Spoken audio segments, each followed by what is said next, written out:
السلام علیکم ورحمۃ اللہ وبرکاتہ نحمدہ ونصلی علی رسولہ الکریم اما بعد۔ آج کا سبق سن لیجئے۔ آج کے سبق کی سرخی ہے پڑوسیوں کے ساتھ اچھا سلوک کیجئے، پارٹ نمبر 24، سلسلہ وار قصہ طب اکبر کا۔ پہلے یہ بات کی وضاحت کر لیتا ہوں میں کہ جتنے قصے طب اکبر کے میں نے بیان کیے ہیں، یہ تو کچھ تو میں نے میری کتابوں میں لکھ دیے ہیں، کچھ میرے والد صاحب رحمۃ اللہ علیہ سے خوب سنے ہیں، اور کچھ مولانا یوسف صاحب رحمۃ اللہ علیہ سے سنے ہیں۔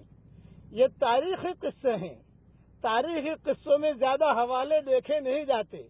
یہ نہیں کہ مسلم شریف میں ہے، یہ کہاں لکھا ہے، کیا، یہ چکر میں مت پڑنا آپ۔ یہ تو تاریخی چیزیں ہیں۔ تاریخ علماء جو ہے بہت لکھتے ہیں، اور جتنا علم عربی میں ہے ابھی وہ علم اردو میں منتقل نہیں ہوا ہے، یہ بھی ذہن میں رکھنا۔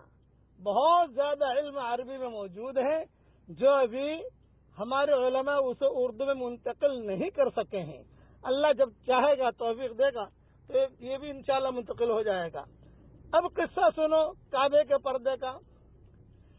مولانا یوسف رحمۃ اللہ علیہ بیان کرتے تھے، یہ دوسرا قصہ ہے کہ ایک بادشاہ تھا، بہت پریشان ہوا، بیت اللہ آیا، اور نام نہیں لیتے تھے وہ، اور بیت اللہ آ کر اس نے دعا مانگی، سویا تو خواب میں کسی نے کہا تیری پریشانی اگر دور کرنی ہے تو بیت اللہ کو غلاف پہنا دے، پردہ ڈال دے، بس یہ۔ وہ اٹھا اور اٹھتے ہی اس نے اس کا آرڈر کیا، بیت اللہ کو غلاف پہنایا گیا اور پردہ ڈالا گیا، اس کی پریشانی دور ہوئی۔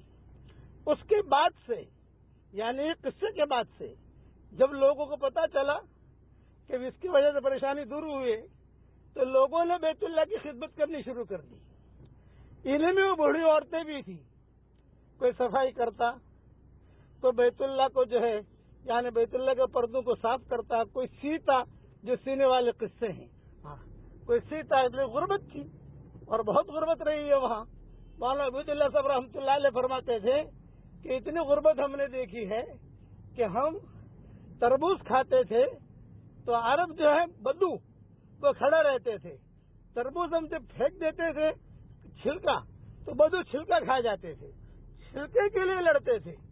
اللہ نے اتنی غربت دی تھی اس وقت میں، لیکن بعد میں اللہ تعالیٰ نے خوب فراوانی کی۔ خلاصہ کلام یہ ہے کہ اللہ کے گھر کے اکرام، اللہ کے گھر کے پڑوسیوں کا اکرام، یہ بہت ضروری ہے۔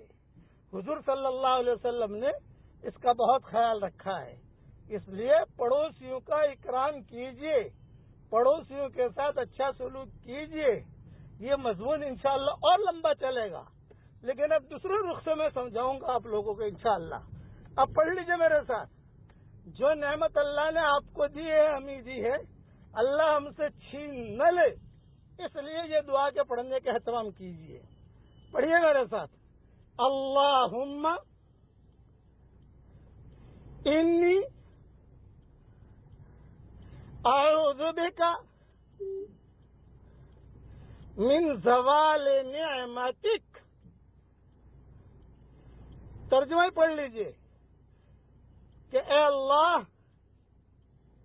جو نعمت تو نے مجھے دی ہے وہ مجھ سے چھین مت لینا۔ یہ میں نے ترجمانی کر لی ہے، ترجمانی کیا، سمجھا دیا۔